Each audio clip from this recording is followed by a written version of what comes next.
Okay,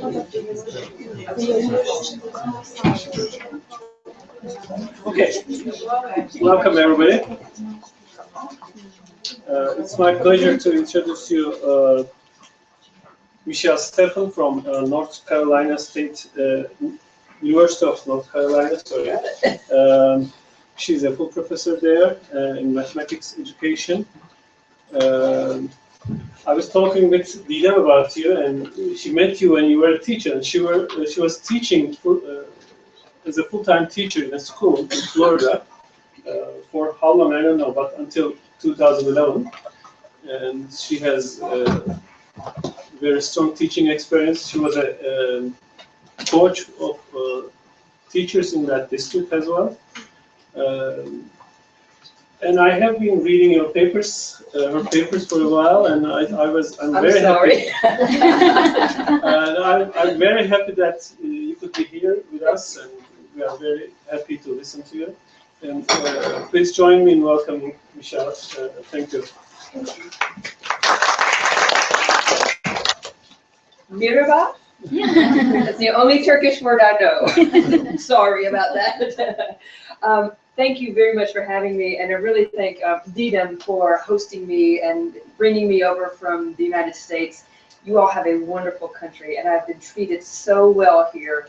I'm very impressed, so thank you all very much. I hope that I can pay you back today by just sharing some of my expertise, some of my knowledge about learning trajectories. So that's my goal today. The term learning trajectory is very popular in the United States right now. I think it might be getting popular here as well. I'm not so sure.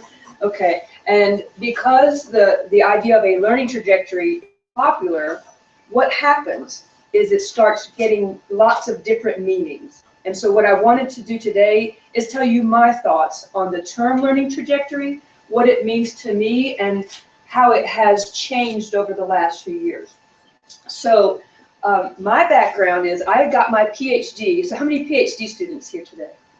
Wow, very good. I got my PhD in 1998, which makes me very old. You're a very young crowd. And I got my PhD with Paul Cobb. I don't know if anybody in math ed here is familiar with Paul. I got it with Paul Cobb, and at that time, he was bringing in people like Marty Simon, if you're familiar with his work. And Marty Simon was the first person in math education to throw out the term learning trajectory, really published literature. And he brought Marty in, and I was so fortunate I got to meet Marty and talk about learning trajectories.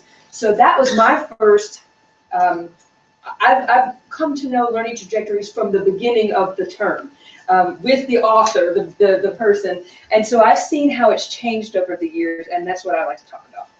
Before I start, so I did my PhD in 1998 with Paul.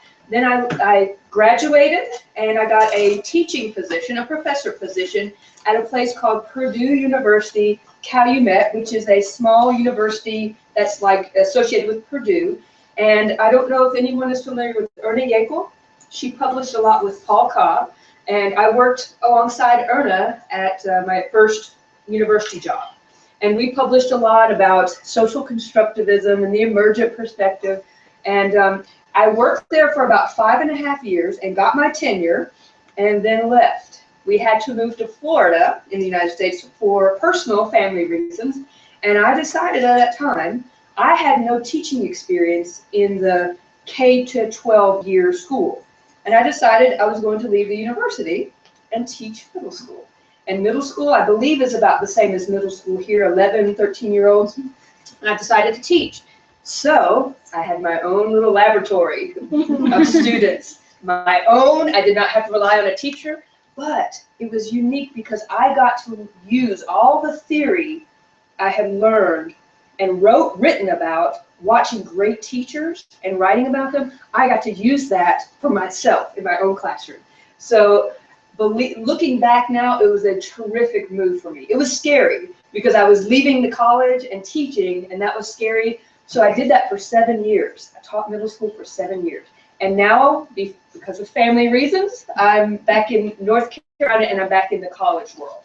So I'm a professor again, going for tenure a second time, so I'm not full professor yet, although I've been around long enough I should be. So thank you again for welcoming me so pleasantly. So the definition of learning trajectory, here's my big claim today.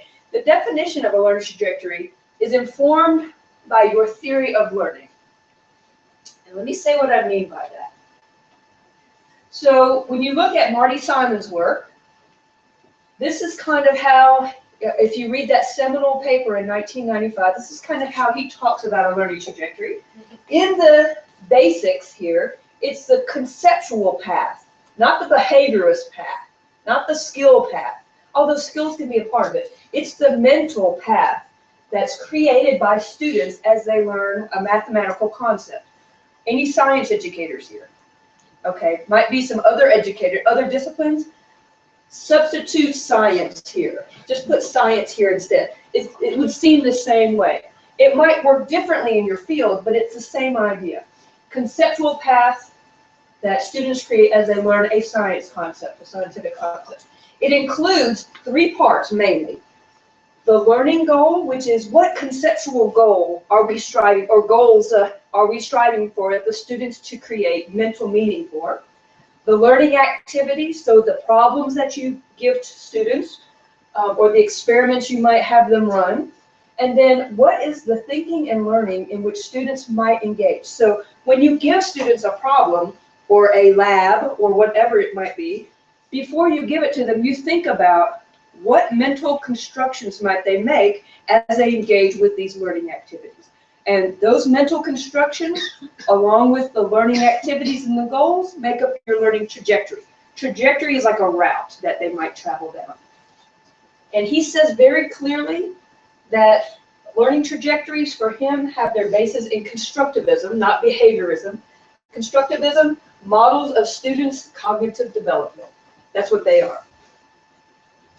So now here's how I'm making sense of learning trajectories today. For me, people are starting to define it a little differently depending on the grain size. And what grain size means is how big are you thinking or how small are you thinking. Global learning trajectories are really big. If anyone is familiar with Jer Confrey's work on learning trajectories, for me, she's mapping out the learning trajectory of an entire field of fractions, for example, that goes across grades, or linear measurement across grades. That would be a global learning trajectory, and they're very helpful. So another term that has been used with that type of global trajectory is called a learning progression. Okay, so if you hear those 2 words, some people use them interchangeably as the same thing. I don't think of them as the same thing. I think of learning progressions more here with the big picture, and learning trajectories as more of a small picture. Individual learning trajectories, for me, are something, if you're familiar with Doug Clement's work in linear measurement, the early grades, he's really focusing on how do students learn to measure. At 5 years old, what is a trajectory 5- and 6-year-old students take? What conceptually are they developing, and what is that trajectory for measurement? So a much smaller grain size. And then the most recent one, and we kind of came up with this early on when we talked to Marty Simon, because if you know Paul Cobb's work, he's very social constructivist. And so we talk about classroom learning trajectories. And what we are doing is, instead of working with an individual student and a one-on-one Piagetian style interview or a Steffi kind of interview, you would get this information from interviews with individual students. What we do is we go into classroom settings and we teach a unit on integers, for example, and so we try to map the trajectory of the class and how they learn integers in a classroom setting. And so that's what we mean by a classroom learning trajectory, and it looks very different from these other 2. Okay, so that's how I'm breaking them apart, and you can guess I'm going to talk mostly about this one today, because that's my expertise. So I said at the beginning, I think that learning trajectories, how you view the size of your learning trajectory, depends on your point of view, your learning theory. And most learning trajectories, most people are still pretty rooted in radical constructivism, which is not a bad thing at all. It just gives you a different type of learning trajectory. There's also social constructivism, and there's various different theories that can go under social constructivism. We use what's called the emergent perspective. There's also socioculturalism, activity theory that might fall into that. So I will explain this particular version of social constructivism in a minute. So, do not read this. Okay. So, if you're rooted in a radical constructivism, which when I talk to Doug Clements, he says yes, okay? And this is a page out of his learning trajectory. And I've just highlighted this, and I'll read you these little green highlighted words. Let me make note of the 3 columns that are that Doug Clements and his folks use. Developmental progression, which might be like the learning progression. You can see age 5, 6, and 7. And this is, he even calls a person an indirect length comparer. You can see it's very individual. You are a length comparer. You are an end-to-end length measurer now, okay? And so you can see that it's very individualistic. In this particular column, it's called conceptual structures and strategies. Look at the language that is used here. A counting scheme, action schemes. You guys know what schemes are? That comes from early on in the 60s, the schema that people developed, very radical constructivists. The addition scheme. These are all individual constructs that talk about the schemes that students need to create mentally in order to progress. And then he tells you the instructional tasks, which is part of a learning trajectory, right? We saw that with the definition. That, for me, is a great example of when you use radical constructivism as your viewpoint, your learning trajectory is going to look like this, very individualistic. Let me make note here that I value these. These are very, very helpful for creating your classroom learning trajectories. So I think we need these works. So I'm not pitting one against the other. That's not the point here. Classroom learning trajectory, don't read it. I just simply want you to notice the columns. Look at this column. It's called the tool that the students might use. You didn't see that in the last column. You would think with linear measurement, wouldn't you mention the tools? Like rulers or paper clips or whatever. Because we're social constructivists, we believe that learning it happens as you interact with your environment, in particular tools.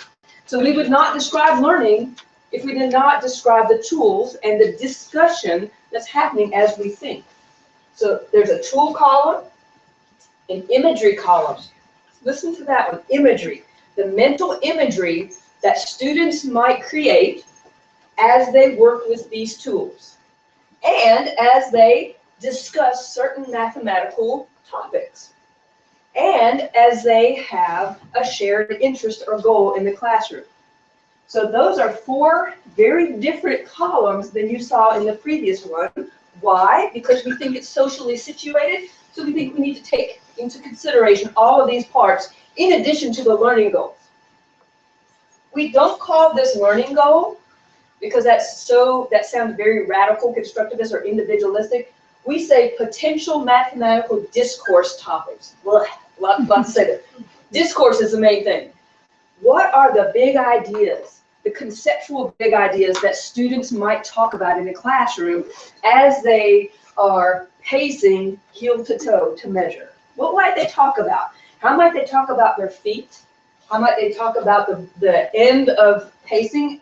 Is that 12 there, or is this 12 just that last foot? So we're kind of, if you want to try to match this with the Doug Clements one, you might consider this as the learning goals. Okay. So that's just an introduction there. Now let me show you what myself and Dita put together. We've extended it just a little bit because we noticed in the integer work we did, definitely tools, imagery, taking as shared purposes and motivation for doing problems, topics of discourse. This is very interesting for us to watch in a classroom. When you do your research as grounded theory, you're in the situation and you're watching and you let the situation drive your research. And we noticed that students would use gestures in their class. We also noticed, not Dieter and I, but in the differential equations experiment we did several years ago, students would use different gestures for the solution functions for differential equation, all kinds of different gestures which meant different things. In fact, a teacher, let's just consider linear measurement for a second. If you're taking an object like just a piece of paper and you're measuring 1, 2, 3, 4, what does 4 signify for students? Some students, it signifies that right there, and for some students, it signifies all of that right there. We know better. It's supposed to signify this. Imagine a teacher doing this in class. 1, 2, 3, 4. What might she do differently with her gestures to be more supportive? 1, 2, 3, 4. So we think very hard about the gestures that students use and teachers use to support each other in understanding the concept.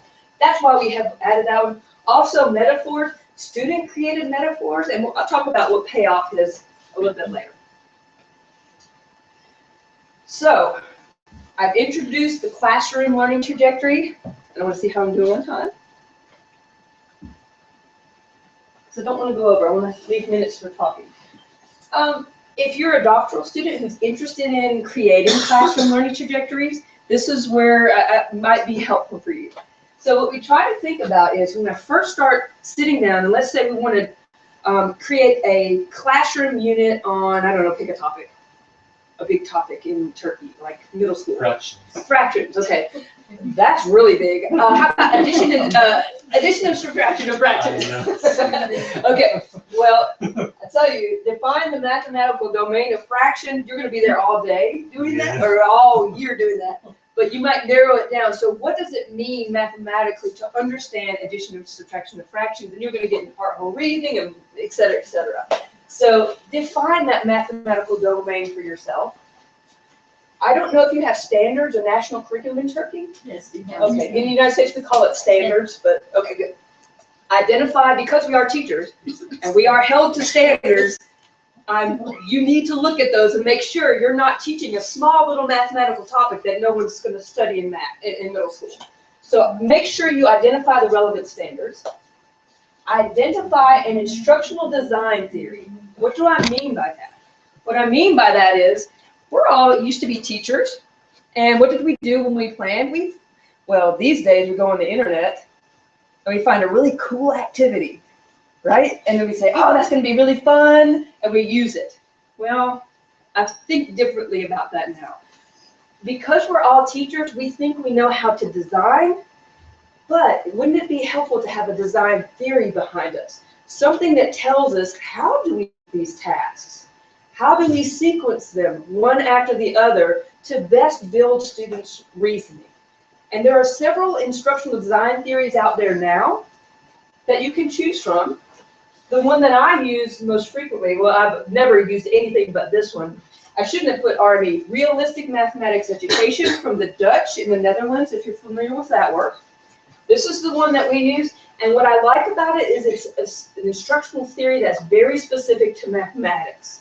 Because designing in mathematics, there are some overlaps with science and overlaps with language arts, but there are some things that are very specific to mathematics, some design characteristics that are very different that each of our domains needs to attend to. So I like that this is very specific to mathematics. Science ed, I don't know if you have anything. An instructional design theory, that's spelled out. Variation theory is another one I've learned about. Sejal and I learned about that a couple years ago in the Netherlands. No, you didn't. No, that's not where it was. Okay. All right, so Sejal, you can go look at this now. Variation theory, the anthropological theory of the didactics. I don't know if I want to use that just because it's too many words. And then the Shell Center in England, they also have a design perspective that you might check out as well. So there are some various instructional design theories. I think that's really critical to have some kind of theory to inform your design if you're doing classroom-based design, okay? So, Realistic Mathematics Education, if you're familiar with Paul Cobb's work, and Kuno Gravemeyer, are you familiar with Kuno at all? Kuno Gravemeyer's work?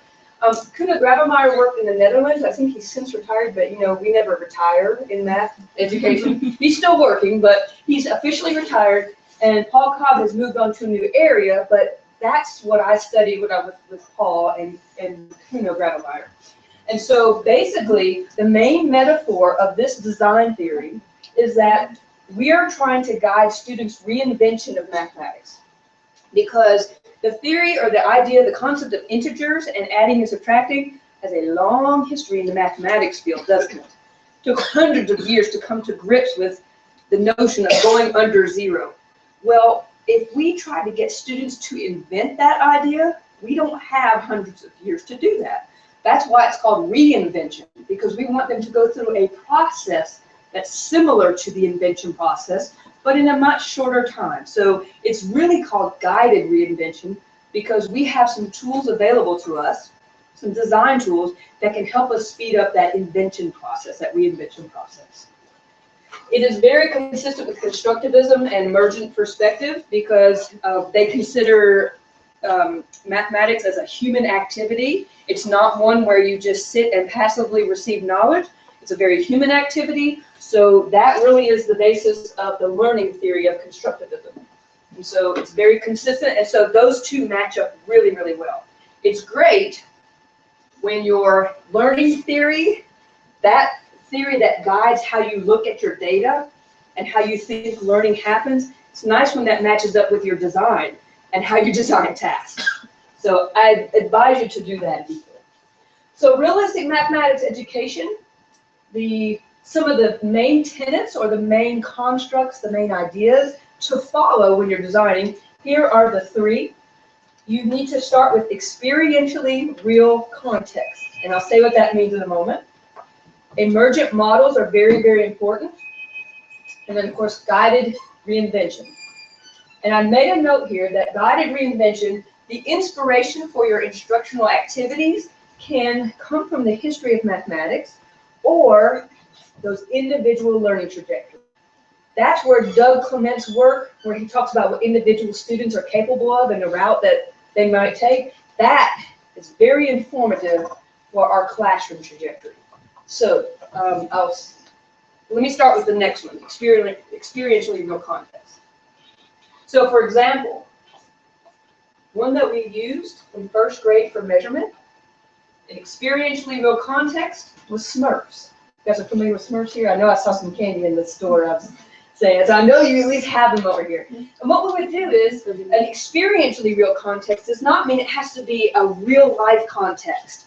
I know we are saying real life, it's so much better if you put it in a real life context. Well, that's great, but it doesn't have to be real life. It doesn't have to be an experience that they, a context they have experienced themselves. Nobody has been a Smurf in that first grade classroom. No one has tried to measure their mushroom hut with food cans, but you can believe that those first graders really get into that context. So if you can find a context that they really get interested in and motivated by, and this one happened to be one of those. Because Kuno is from the Netherlands, I think that's where the Smurfs started, and that's why it came to his mind to use that, and it was brilliant. So we start with an experientially real context, and this is from a 2003 work, JRME, if you're familiar with the Journal for Research in Mathematics Education. We have a monograph, a special monograph that has this whole experiment in it. So you can read more about it, but I just want to give you a little taste of what experientially real meant. And then we move them in this context to understanding a ruler type of device. So yes, we are interested in the conventional, the mathematics, the abstract mathematics, but we might place it to begin with in a fun context. Another one, the integers experiment that Dina and I did, we used net worth. Are you familiar with that term, net worth, in this country? Net worth, assets, or profit, well, not profits, but assets and debts. So what I own and what I owe. When you put those together, that's your net worth. So if I have $1,000 and I have $500 of debt, my net worth would be $500, okay? So that's what net worth is in the United States. And what we did was we used that context, and I'll tell you, our middle school students really got into that. They know about money. They're interested in their own net worth. They're interested in their parents' net worth as well. Sometimes they want to tell you what it is, and no. And the actual model that we used was a vertical empty number line, and it's red and black on the top, and I'll explain why that is in a minute. And Deedham, I didn't know if you noticed this. Isn't that crazy? I just found that on the internet today. That was the name of one of our fellow teachers. Her name was Jennifer Smith in Carolina. It's just really weird. And then the other one that we're working on now, I have a doctoral student that's teaching the notion of variable in 5th grade as a quantity, and we use the Simpsons. Are you familiar with Simpsons here as well? Okay. And so we're using the Simpsons context, which you can imagine they just absolutely love. And we use rolls of candy that have, it's a mystery roll. We don't know how many the packing rule is, and so we might say, well, the packing rule on Monday is 5 candies per roll. So how many candies do you have if you have 4 rolls and 3 pieces loose? And then maybe Tuesday it changes, the packing rule is 10 pieces per roll. What if it's a mystery roll and there's X pieces per roll?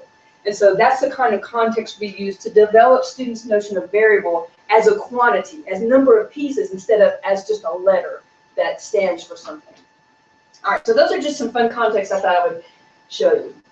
Emergent modeling in the linear measurement. What emergent modeling means is emergent means that the models, the tools, the thinking with the tools emerge as the classroom works more and more problems and reasons and discusses.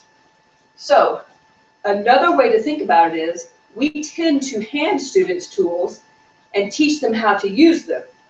This is the opposite. We put students in a situation, they have to solve problems, and then we help them develop the tools that gradually will come to the conventional. So for example, in the measurement one, we started with little Unifix cubes. Is that a term you know? Unifix cubes, and they were food cans that the Smurfs would take around. They had their food in them, like a lunchbox or something. And they would just, whenever they needed to measure something, they'd take their food can out and measure with the food cans. And then it got too hard to use like a big bag of food cans to measure something really long. And so the students had the idea, let's not take all a big bag, let's just take a few. Guess what we all decided on? 10. That makes sense, doesn't it, for 1st grade? Let's have 10 cubes instead. And so they take around a Smurf bar, they called it, because it was 10 food cans, and it was a lot more efficient to use 10, 20, 30. And those were some interesting discussions. You ought to read the monograph about what that meant for them. And then they said, gosh, it's just too much to carry on these heavy food cans, even though it's 10. Let's just get a piece of paper and cut it the size of the 10 food cans. We'll label it 10, and we'll use the piece of paper now. You can see where this is going, can't you? More and more efficient tools. Then they taped actually 5 of them together and used a 50 strip. Then guess where it goes? A 100 strip with little marks on it. And what these little marks meant is the space in between the mark was what students attended to now. You know from your work, mostly students attend to the dash, and they count the dash. Well, what does that mean? For our students, that dash meant the space, including that food can right there. And so then they started doing mental arithmetic on these. So if Grouchy Smurf is 70 cans tall and Smurfette is 55, how much taller is Grouchy Smurf than Smurfette? And they would use this line to make a space and figure it out. So even though it was linear measurement, because of the models that we taught with the students, it led to the foundation for arithmetic, addition and subtraction of 2-digit numbers in 1st grade. Emergent modeling in the integers experiment. There are 2 models. If anybody, I know some of us are familiar with integer work. 2 main models for integers. It's called the neutralization imagery. That's where you've probably seen this, 2 different colored chips. This would be a -2 because it's red. Okay. And then 5 because they're blue, and they're positive because they're blue. That makes no mathematical sense, assigning them by color. But we do it, and it's probably one of the most common ways to teach integers. And then so something like -2 plus 5, you start with 2 red chips, you put 5 blue chips, you make these weird things called 0 pairs, which means these cancel out. Students really don't know what's happening here, but they can do it. and they know it's called a zero pair, and it doesn't matter how many times you tell them, they're not really sure what's happening, and then you end up with 3. Okay, you can tell which way I like better, can't you? The linear imagery is of a straight line, and you've all seen that as well on number lines and seen students read. You've seen it in textbooks with temperature, with altitude, and those kinds of situations. We decided for the integers work that we would use a linear model, and we decided on an empty number line. Are you familiar with Cobb's and Yakel's work on the horizontal empty number line, where students would use it as a reasoning device? So they might put a 22 on the empty number line somewhere, and they have to get to 66, and they would do jumps along it. You're probably familiar with that. Well, inspired by that idea, we chose an empty vertical number line, and for our emergent model. And the red, if you're in finance, you know that in the red, at least in the United States, it means you're in the negative. You're not worth very much, or you're worth less than 0. And in the black is a term we use for being out of debt. And so our students in the States are familiar with those terms, especially like around Thanksgiving. We have a day called Black Friday. And why is that called Black Friday? They all sit there and they think, I know, oh wow, that's why it's called Black Friday, because many stores get into black on that day. And so it's a very common term for us. We thought we would capitalize on that experientially real context with network. All right, to save time, I'm not going to talk about this much. This was with the integer work. But again, we were inspired by the history of mathematics, the idea of Pascal saying it's absurd to be able to go below 0. I mean, Pascal, of all people, had issues with it. And so we looked at the literature and found some of the big mathematical stumbling blocks with negative numbers, and thought that would be good inspiration for some of our materials. We also looked at, there are no individual learning trajectories for integers. In fact, a group in San Diego State right now is trying to work on that. So we did not have that to draw on for this, but we did have some literature to draw on. And going through 0 seems to be a very common strategy for students, so we built on that as well. The hardest thing was the minus of a minus.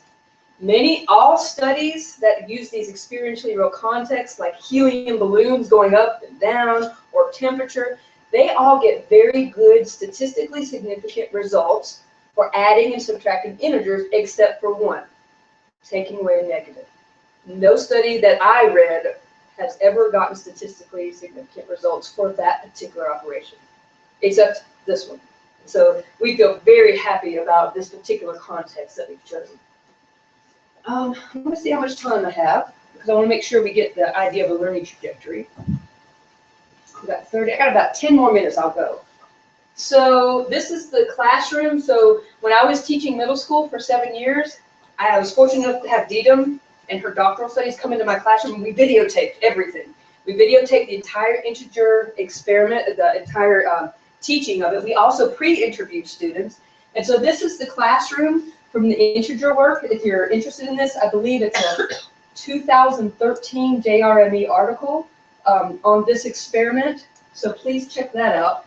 So this is a little bit to whet your appetite, to get you interested in it. So we had 20 students. 3 students had been labeled disabled. Are you familiar with that term here? Okay, learning disability. It was a co-taught classroom as a result, so we had a special education teacher co-teaching with myself as the math teacher. Over half the class was failing the test at the end of the school year the previous year. That's pretty high to have over half the class failing. The integer instruction began in the 3rd quarter of the school year, and we had what we call a standards-based environment, an inquiry environment. What do you guys call it here, where it's not lecture-driven, it's more problem-solving? PBL, problem-based learning, sort of. It's not really PBL, as you can see, but it's an environment similar to that, where it's very discussion-oriented. We'll not go into this. The data collection for doctoral students who might be interested, if you're doing a classroom-based trajectory, you want to have pre- and post-interviews of all your students. So pre-interviews to see how are they already thinking about integers, so that we don't start our instruction way up here and they're way down here. That's just to make it simple. Or if they're way up here and we start way down here, that doesn't make any sense either. So we use our pre-interviews in two ways: to collect data on students' understanding beforehand and after, of course, but also to make sure that the instruction is meeting them at the level that they are so we can bring them up. We're not hitting it in the wrong spot. Pre and post tests of all 20 students as well, so we can do t-tests to see if we had any statistically significant results. We collected all student papers and artifacts. We collected quizzes, tests, homework, classwork. Dita made copies of everything, so we have everything we have. It is a lot. We videotaped every classroom session, and typically we have 2 cameras in the room. One is at the back, so that it can focus on everything that's happening, the students, the teacher, whatever, at the front, and what gets written on the board. We have 1 camera at the front, so we can focus on the students and capture all the student interaction that's happening during the class session. We had audio recordings of all small groups, so we would launch a task, maybe take 3 minutes to launch a task, and then we'd have them work individually or in partners. And if they worked in partners, we had little audio recorders at almost every desk, and they would turn them on because they loved it. They would turn it on, and it would record their discussion. Also, the camera at the back of the room would focus on one target small group so we could get their faces as well as the conversation. And this one would focus on a small group up here so we could get some small group data with video, not just audio. And then we had project meetings every week, almost every day that we could, actually, not just every week. And all of those were recorded so that we could record how are we making decisions every day about the instruction. Why did we do this? And we could look back and listen to those and know why we made decisions about the sequence. I will not go into that. I'm not going to go into that. But this will be data analysis techniques. So if you're a doctoral student or anybody that might be interested, tomorrow maybe I can go over this a little bit. It's about how do you take, I don't remember how many days we had, probably over 30 classroom sessions of an hour video. That's a lot of time, isn't it? And do you sit there and look at every single second? You will go insane. You'll go crazy if you do that. And so how do you do that to get a rigorous and valid analysis of the learning that happened in the classroom? So come tomorrow. And we'll talk about that. Actually, my colleague and I, Chris Rasmussen, I don't know if anybody's familiar with Chris Rasmussen, but he and I developed a technique that looks at the discourse in a whole class discussion and has certain characteristics that can help you know when something has become shared in a classroom. So that's what this is, but I will do that tomorrow, unless somebody says, no, we're not interested. And that's, again, the data, that'd be the analysis. I think I will maybe say this. So the results, so what you do, and I'll talk about this tomorrow when you do design research, when you do this kind of analysis as a researcher, you create your learning trajectory, what you proposed, or you might have heard of a hypothetical learning trajectory, and you think about your way to support that in the classroom. So that's the design phase, and then you do the implementation phase, where you actually go and you teach it with the kids, and I got to do that in my own classroom, like I said earlier. And then when that's all done, you have what's called the analysis phase. So what it's done. We can't just say, oh, that went really well. Okay, we have to have some data and some analysis to say, well, what really did happen? What did they actually learn? And we use a construct called a classroom mathematical practice that takes into account the entire public discussions and tries to capture the practices of the class as they evolve over time. And so that might be something we can talk about tomorrow as well. So classroom mathematical practice, I'll just give you, for example, at the beginning of the instruction, the students had to establish what the meaning of net worth was. I did that in 2 seconds right in front of you. It takes a lot longer to understand the idea of net worth for a young middle school student. Here are 2 of the ideas that came and part of the discussion in class that kind of encompass this practice. They figured out that net worth means the difference between your assets and your debts. That may seem trivial to you, but it was not trivial to them. And then when debts outweigh your assets, you have a negative net worth. They didn't have as much problem with as Pascal did with going under zero. They're probably used to that in these economic times, right? With our economies going this way. But that was something they had to figure out. So that would be an example of a practice and some of the ideas that got shared in the classroom as they worked with net worth statements and as they had discussions.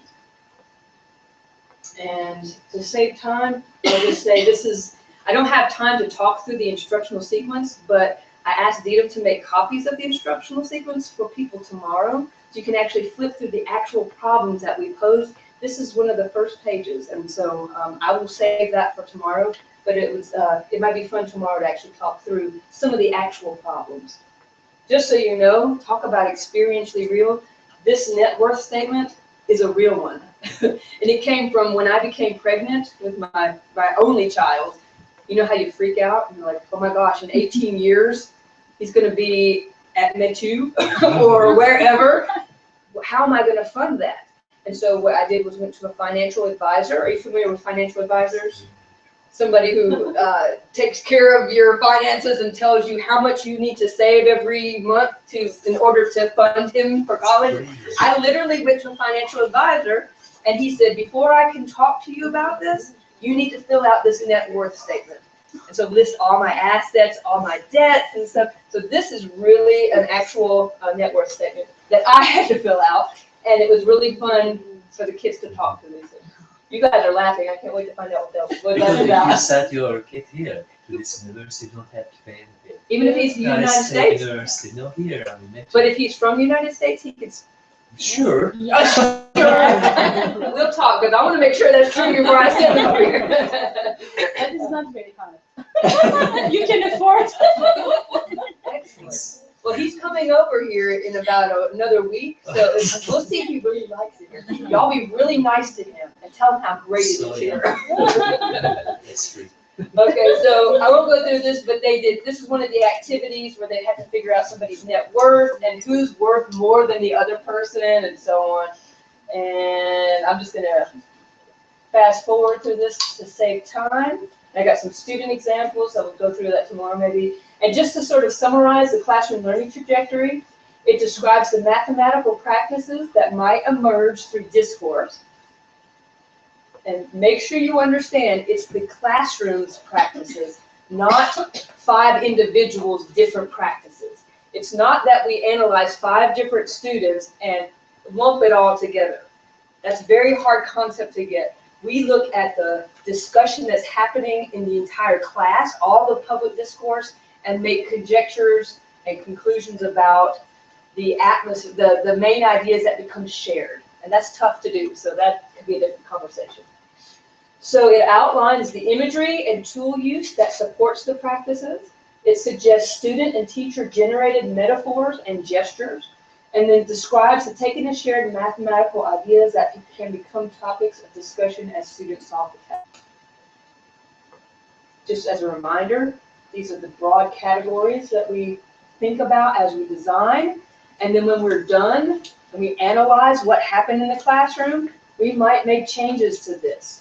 So we have a hypothetical learning trajectory that did not look like that when we started, trust me. We did this for 5 years, 5 cycles of this kind of experimenting. And this is the result of those 5 years, okay? We can talk about that tomorrow with design research. That's kind of, design research is that extended cycling and takes a lot of resources and time to do that. Well, this is one of those examples. So don't think that this is something you can come up with beforehand. Get an idea of what that looks like. Consider all of these things, but just know when you do your analysis, it should change because that's the point of analysis. And just to remind us what the individual looks like, it looks like that. So a social constructivist learning trajectory, I told you that was my perspective that I come from. Clements says a learning trajectory is a marriage of mathematics, an instructional sequence, and developmental progressions. We say it's a little bit more if you're taking a social lens, if you're going to a classroom where you're supporting 35 individuals, not just a few.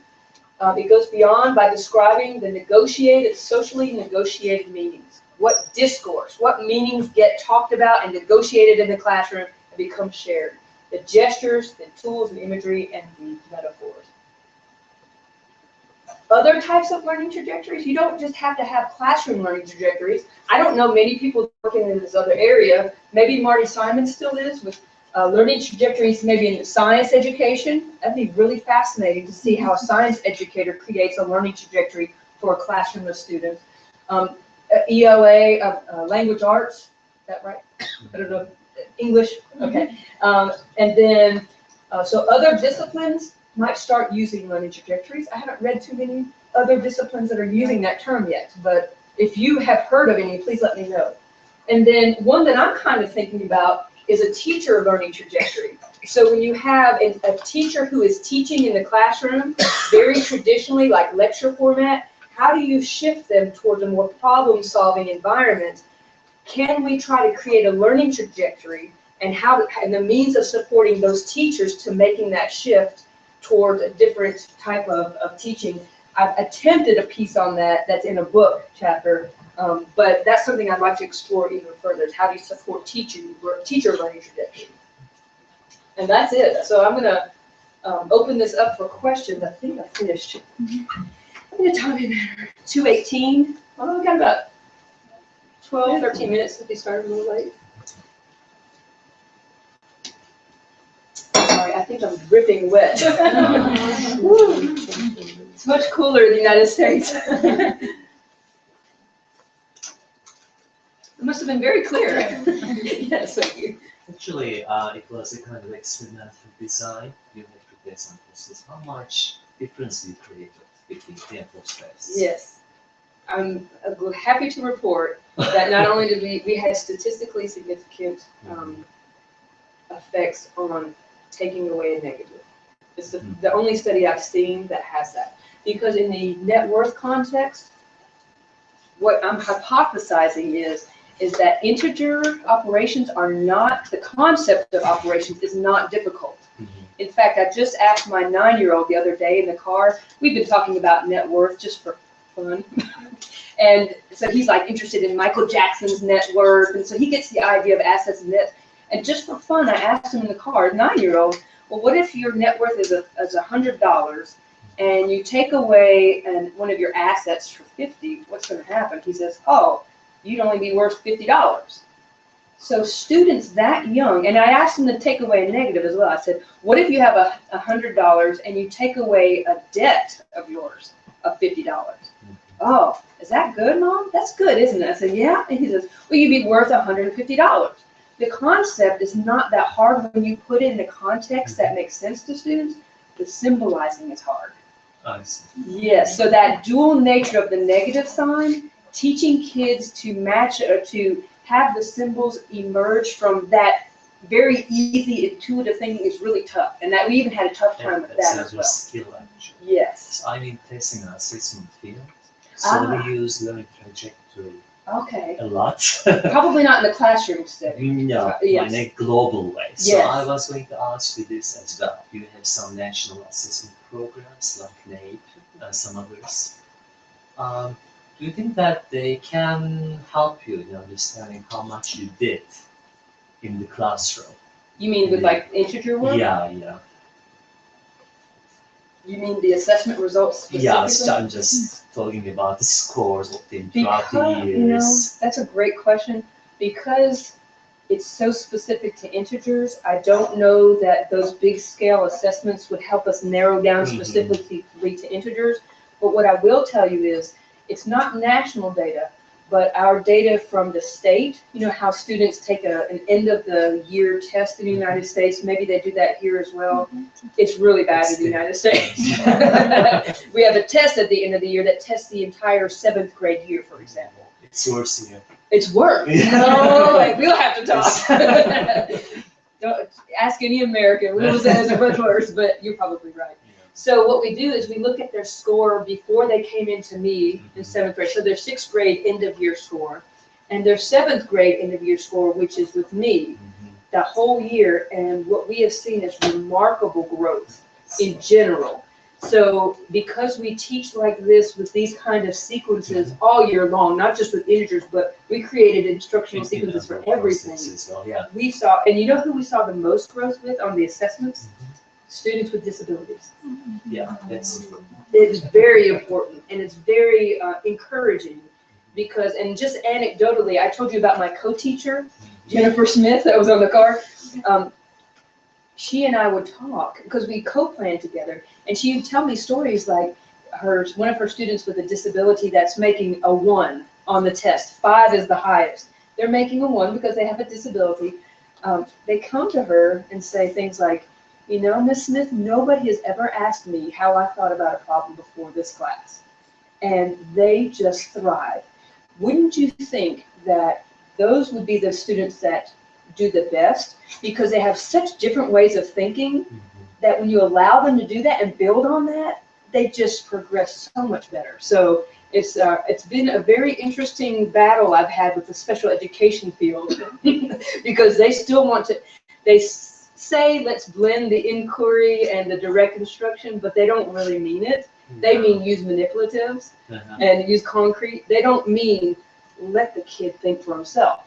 And so I can't generally get published in special ed journals with this approach. So it's very interesting. I don't know if that answered your question, but Yeah, that's, okay. it was a perfect presentation. Okay.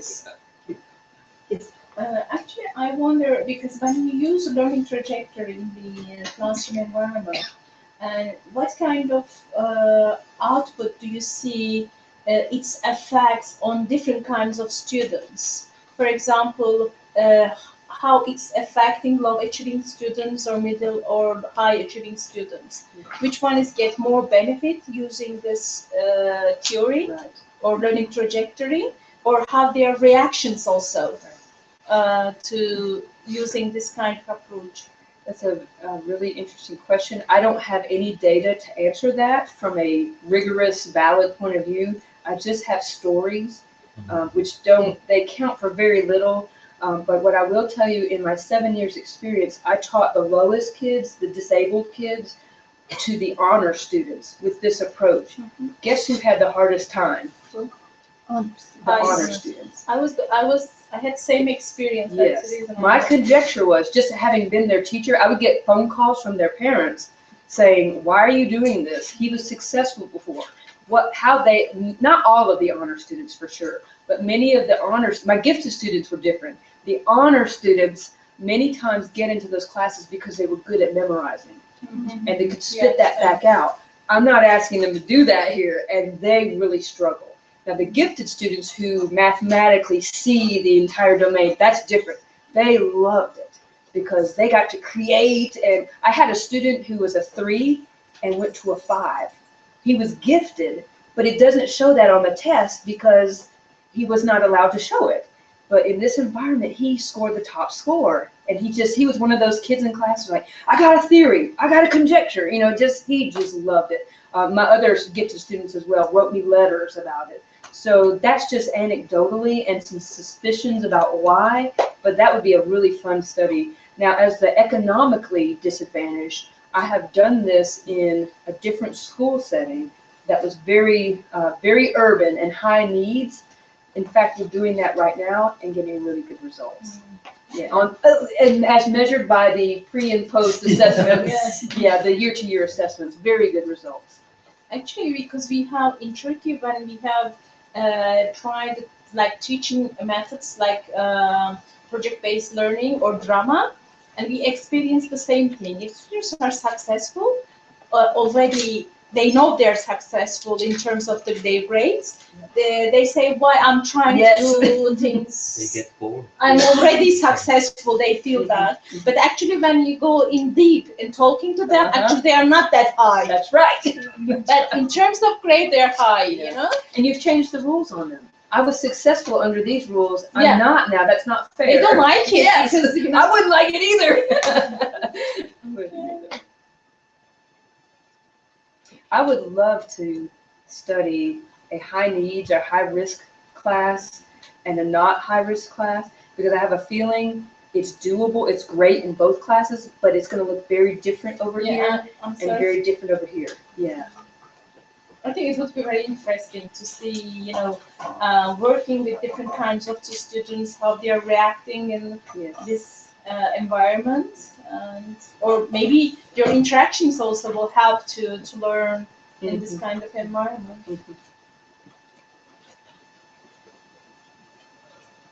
Yes. How do you decide to change the taken as shared ideas from Yes. one cycle to another cycle? We do an analysis at the end, and the JRME paper that I mentioned in 2013 issue, it's the analysis of the classroom math practices, and it talks about what were their shared learning goals, what were the shared, taking the shared ideas that they developed, and why were they doing that, what did they think they were doing it for, and your analysis can inform that. And so I think, not with this one, I don't think we changed any of the purposes. We got that right for some reason. Well, I guess, no, we did. We had to add some because we introduced the number line originally very late, and it turns out the students brought it up much earlier. And so we shifted that to much earlier, and so we had to write some new instructional activities for the students because it made better sense from the students' point of view to put it somewhere else. So it's not like they changed, it's just that we might have taken some out, like maybe taken one of the rows out and cut and paste it and put it higher, or wrote new rows because there were new ideas that we did not conjecture correctly about. And so it comes out in your analysis. And so tomorrow I'll talk about in design research, the big analysis that takes place at the end of the experiment. But keep in mind, during the implementation phase, you're doing that implementing, analyzing at the end of the lesson, and then making a change for tomorrow, right there in the moment. And so many of the ideas, that's why we audio taped our project meetings, is because we would be making those decisions more live in the experimentation. That's how design-based research is very different from traditional research, is that you don't have a known outcome in advance. You have an idea, but the outcome emerges through the experiment, and it's very highly interventionist. You are in the environment making that change, and so you have to account for that in your analysis. And so we can talk about that tomorrow, but that's how it happened.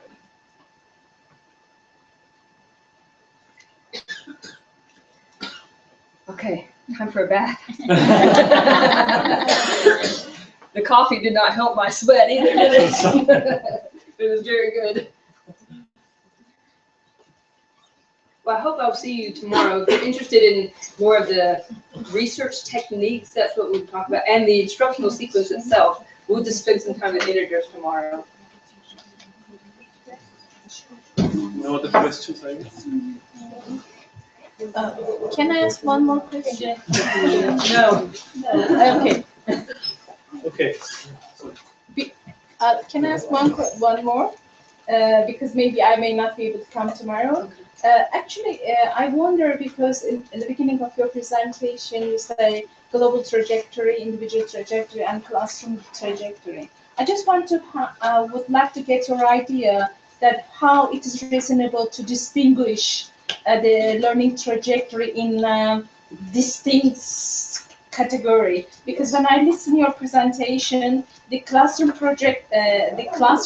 learning trajectory covers individual as well as global one. And in a way, so the way I make the distinction is kind of two ways. One is what learning theory are you using to think about your analysis. And Doug Clements, I don't think he uses a social learning theory. And so when he does his analysis, you're going to see schemas in there. And it's very individual, like you're a measurer or you are an indirect measurer. And so our reports will not do that because we're not talking about one student's development. We will talk about a classroom's development. But you cannot talk about a classroom's development without taking account the tools that they're using, the discourse that they're having, and so you've got to explain that. The other is Doug Clements' work, and not just him, I'm just using his name. There are lots of other people that sit down in experiments, one-on-one or one-on-two, like Les Steffi, other people, and they create, what did they call them before we had the term learning trajectory? They would document, like Piaget, stages. And so they would document the conceptual ideas underpinning fractions or underpinning linear measurement. But that was through interviewing individual students and trying to write up all the different stages that students might go through. That is critically important for informing the types of tasks we're going to use and what we might expect from the students in the discussion. So for example, Piaget talked about in the linear measurement, he talked about this idea he would notice with students called accumulation of distance. And that's that whole idea is that as you measure, you're accumulating the distance. You're not doing distinct things. That kind of analysis about how a student reasons is incredibly crucial for the discussions among the students. Now knowing that, we know what kind of gestures to watch for. Is a student doing this? Is a student doing this? Boy, we better talk about that. Or when they say 5, ask them, where is 5? They'll point to the last shoe or the last phase, or they'll point to all of this. And so those ideas we would notice, and then we would have that come up for discussion in the whole class discussion.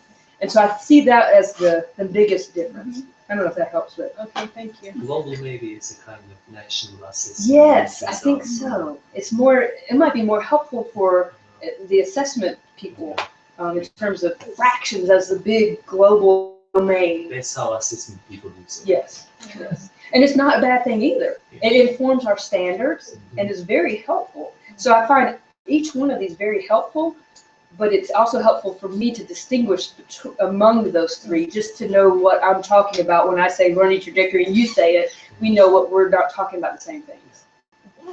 Thank you. No more questions. Just kidding. Thank you guys. I hope that I see you tomorrow. Thank you very much. Thank You you. had a good presentation. Oh my gosh. You guys are so nice. Thank you. Thank you. Okay, thank you very much. Very cool.